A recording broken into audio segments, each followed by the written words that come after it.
تعرف إن أبل ممكن تاخد قرار قريب بوقف إنتاج الآيفون؟ ده اللي لمح بيه تيم كوك المدير التنفيذي للشركة في آخر مؤتمر لمطورين WWDC، لما قال إن الموبايل خلاص وصل لآخر مراحل التطور وإنهم نقلوا ثقتهم كلها في أبل انتليجنس وفيجن اير الجديدة. هم شايفين إن الشاشة اللي في جيبك بقت تكنولوجيا قديمة، والمستقبل إن العالم كله يبقى شاشتك. لكن على الجانب التاني من الكوكب في شركات ليها رأي تاني خالص، وشايفين إن الموبايل في وضعه الحالي هو مجرد نسخة تجريبية ومجرد البداية، ومن ورا الستار في معامل سرية وفي خطط بتتحضر هتغير وجهة نظرك تماما عن الموبايل. جهز قهوتك وركز معايا كويس عشان اللي هقوله لك دلوقتي هيصدمك، لأنه حرفيا بره المنهج.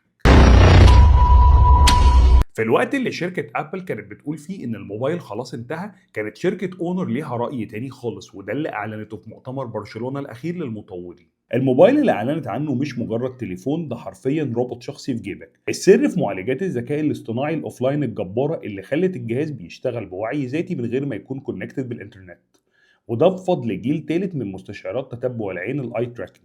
الموبايل ما بقاش بس بيفهم انت باصص فين، ده بقى بيحلل حالة حركة العين وسرعة رمشتك عشان يفهم حالتك النفسية وياخد قرارات استباقية تخدمك قبل ما تطلب. والأقوى من ده إن الموبايل ده حرفيا بقى روبوت صغير. الكاميرا راكبة على موتور جيمبل متطور جدا ومربوط بمستشعرات لايدار، يعني الموبايل ما بقاش قطعة ثابتة، بقى بيلف ويتحرك ويوجه نفسه 360 درجة وراك كأنه كائن واعي بمحيطه. وكمان باستخدام اللايدار بيقدر يعمل خريطة 3D للأوضة اللي انت فيها ويتحرك بجسمه عشان يفضل عينه في عينك طول الوقت ويخدمك في كل حركة.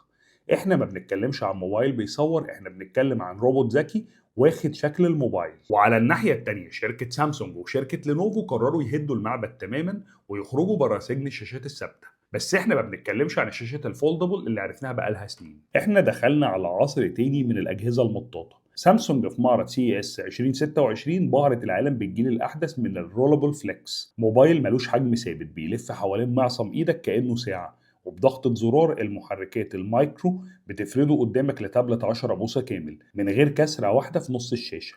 والأقوى إنهم وصلوا لمرحلة بورتلس، الموبايل ملوش فتحات شحن ولا أزرار، التحكم كله بلمس إطار الموبايل اللي بيتحول لأزرار ذكية بتظهر وتختفي وتتحرك تحت صباعك حسب أنت بتعمل إيه. إنما لينوفو قررت تقتل فكرة الشاشة السوداء نهائيا، وفي معرض برشلونة الأخير كشفوا عن جيل تاني من شاشات المايكرو ليد الشفافة. الموبايل في إيدك عبارة عن لوح زجاج كريستال، أنت شايف كل اللي وراه بوضوح، والذكاء الاصطناعي بيرسم لك المعلومات كأنها طايرة في الهواء قدامك.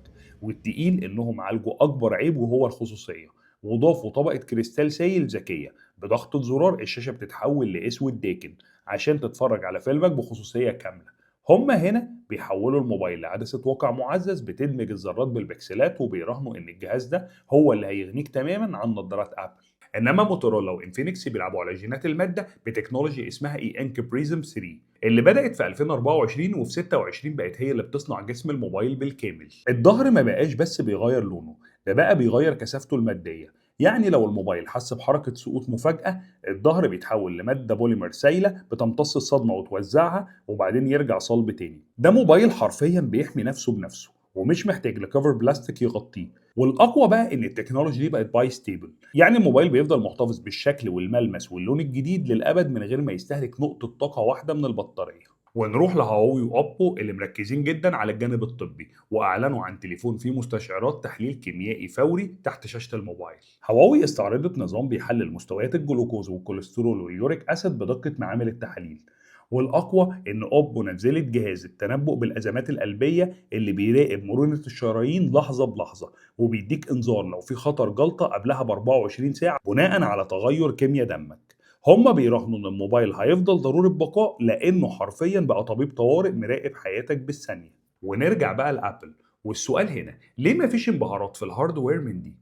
ابل في كل لقاءاتها في 2026 بتروج لفكره ان الموبايل خلاص انتهى والمستقبل كله للبيرسونال كونتكست اي اي. لكن السؤال هنا، هل دي رؤيه مستقبليه سابقه عصرها، ولا ابل بتغلوش وبتتهرب عشان مش قادره تواكب جنون الابتكار اللي بقى بيعمله الصينيين؟